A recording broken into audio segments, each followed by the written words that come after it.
একদিন স্কুলের ম্যাডামকে বললাম আই লাভ ইউ, পরের দিন দেখলাম আমার পরীক্ষার খাতায় 10 নাম্বার কম। আমি ম্যাডামকে বললাম ম্যাডাম আমার 10 নাম্বার কম কেন?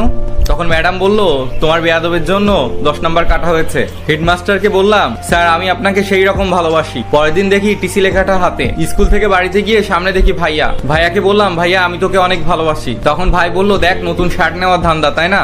বোনকে বললাম বোন তোকে অনেক ভালোবাসি রে। বোন বলল তোর কাপড় চোপড় ধোয়ার সময় হয়েছে তাই না? কপালে থাপ্পড় দিয়ে চলে আসলাম। সামনে দেখি বাবা বাজারে যাবে।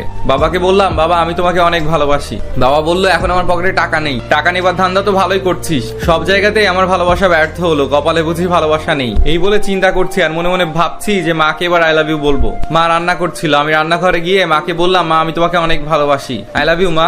মা মুচকি হাসি দিয়ে বলল দুষ্টু কোথাকার। মা রান্না শেষে খাবার টেবিলে সাজিয়ে রেখেছে। মাকে বললাম মা এত খাবার কার জন্য? মা বলল যে আমাকে আই লাভ ইউ বলেছে তার জন্য। আমার ভালোবাসা আর কেবল মাই দাম দিল।